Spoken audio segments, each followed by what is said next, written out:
Hello and welcome back to DevPulse, your weekly dose of the news from the game dev world. Today we've got a lot to unpack. Amazon's latest wave of layoffs is hitting their games divisions hard. New World devs are saying a heartfelt goodbye.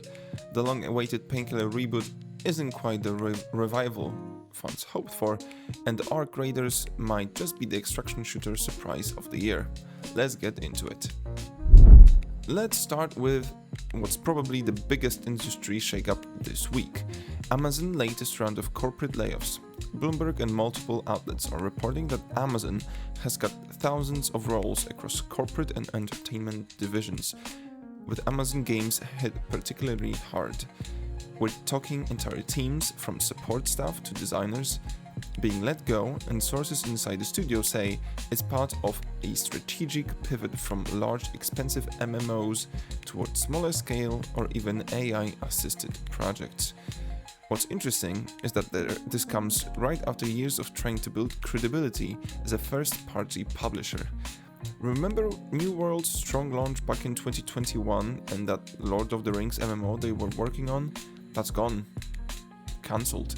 The new direction seems to focus on shorter production cycles and more experimental ideas, which sounds fine on paper, but it's a clear sign that Amazon has lost patience with the long tail risks of maintaining AAA online worlds. For many devs, this feels like a deja vu. Amazon Games has now spent nearly a decade trying to find its footing, from Crucible's cancellation to New World's fading momentum, and with these cuts, it's looking more like a retreat than a reboot. And honestly, the timing is brutal. 2025 has already been a year of massive layoffs across the industry, from Embracer to Epic to Ubisoft. For Amazon to follow suit now just deepens the sense that big publishers are pulling back hard. Speaking of Amazon, let's talk about their last surviving MMO and how its devs said goodbye.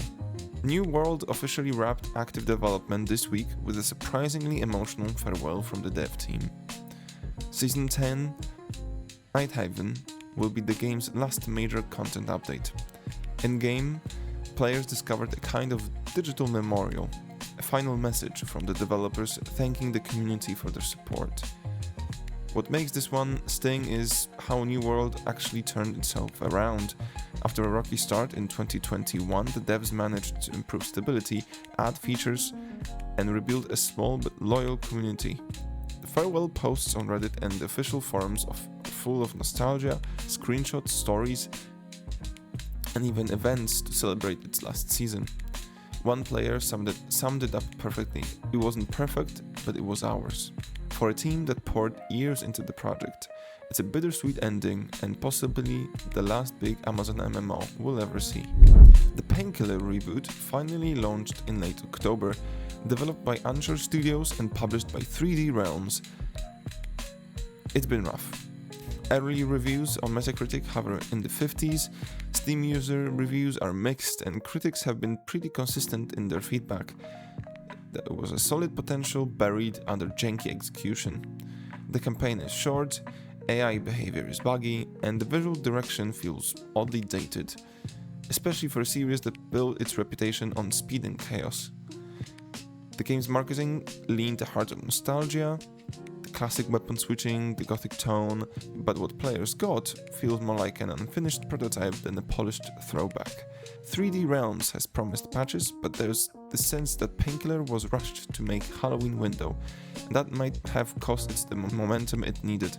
Fans on Steam have already started comparing it unfavorably to indie spiritual successors like Prodeus or Turbo Overkill, games that did the retro shooter thing better and cleaner. It's not a total loss. Some players say the gunplay still hits the old school rhythm, but as of now, this isn't the triumphant comeback anyone wanted.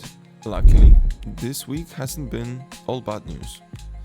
Out of nowhere, Arc Raiders has exploded onto the scene as one of the biggest surprise hits of the year.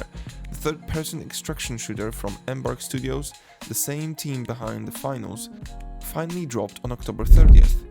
And it's doing serious numbers. On Steam alone, it peaked at over 260,000 concurrent players, hitting the platform's top 5 chart within hours of release. Critics are mostly positive, but the real story is the player reception. Steam currently sits at very positive, with more than 90% of reviews praising the gunplay, the pacing, and especially the PvEvP balance between human raiders and the mechanical arc enemies.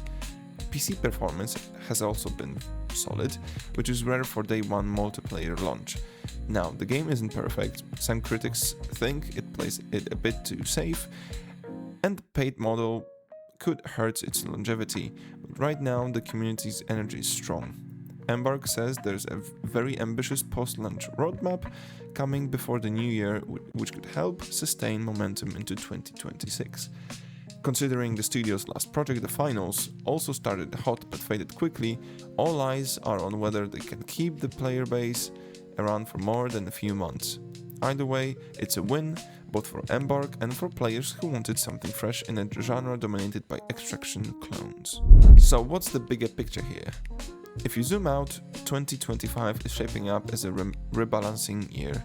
We're seeing massive corporate downsizing, expensive MMOs, and service games being wound down and smaller, faster-moving projects taking their place. But the flip side is that players are responding to quality, not scale. Arc Raiders is proof that a focused, well-built game can explode even in a crowded market. Meanwhile, Painkiller reminds us that nostalgia alone doesn't sell. Polish and pacing still matter. And Amazon's pivot, that's a cautionary tale. You can have all the resources in the world, but without creative consistency, you end up chasing trends instead of leading them. That's it for this week. If you found this helpful and interesting, leave a comment, drop a like, and hit subscribe button for more news from the game dev world. See ya!